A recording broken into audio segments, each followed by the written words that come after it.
Morning, everybody. Sorry I've come in a bit later today.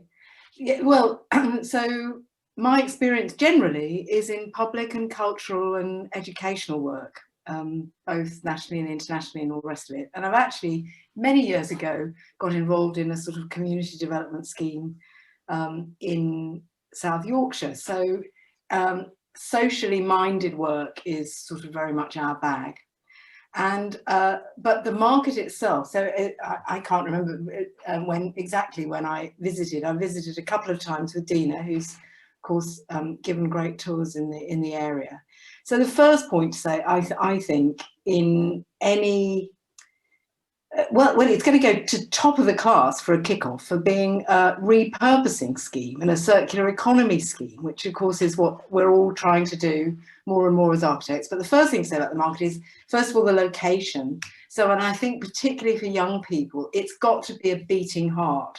So you don't want to be in a suburban, far-flung sort of place. You know, people want to go to town to meet people. So the location is brilliant and will come with associated transport structure if people need it. Then the next thing, it itself is just such a it's a little gem, I think, of its own in its own right, with these sort of hyperbolic paraboloid roofs.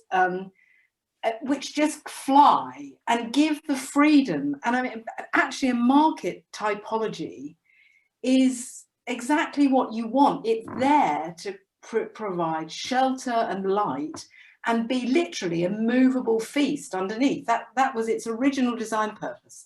And a market is to be busy, it's to be colourful, it's for each and all of the individual stall holders that move around a bit like a chess set. I mean, okay, there might be a fix and then things happen, but that's how it was designed originally. And so I think to be a cuckoo in that sort of nest is a really great opportunity to go in and use exactly those attributes again in the 21st century. So we've got to make sure that the curious, you know, I'm going to shoot myself if I hear the word iconic again, but somehow it's got an image. People can use it. We can develop a little rubber stamp and say, you know, it becomes a place. It becomes a letterhead. It's something that people will immediately see, you know, like the Wembley Arch or something daft like that. But you see the figure of it. And we've got to know that the shell is in good nick. And then we've got to realise it is only, and it needs to be robust. When I say in good nick, we've got to make sure that's really right so that it's safe to operate. Then underneath, under those wings, which are sheltering wings, it lets all the light in, brilliant. There must be electrics, there must be drainage. We know there are some public loos there. So then we can start to peg out the new sort of kaleidoscope.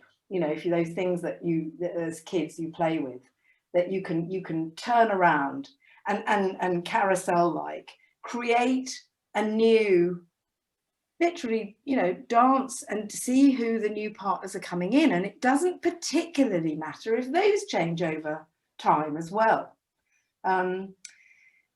So I just think it's a wonderful place. It's a great area that's enough but not too much to deal with. And then going forward, as things sort of crystallize, there are always one or two things that you definitely need as fixed points. You can't have everything in life dancing. So it's going to be the perfect shelter underneath which to develop some, you know, warm, dry, secure, cozy, flexible, maybe, you know, presentations of things that we can make. So the sorts of flexible space operationally that we're dealing with all the time in arts and in educational buildings. And I think given the fact that we're going to be, it can be lightweight, but it can be, you know, again, sustainable, you know, reused, repurposed materials. Let's see what we can find around in Coalville and get the kids designing with us. I would absolutely say, you know, So I just always get excited and especially by it. I loved visiting Coalville Market, and I thought, wow, you know, it's well, obviously it's not Sydney Opera House, but it's got that sort of feeling, and it's the lightness. That's it. I mean, we need to know that the shell is robust, and that the infrastructure really is there. So there's been infrastructure for market. Let's review, you know, the amount of juice we've got electrically. And other things that come with it already, though, is knowing that there's been, you know, multiple deliveries in. So if you've got a little theatre set coming, there must be a way to get in well with trucks.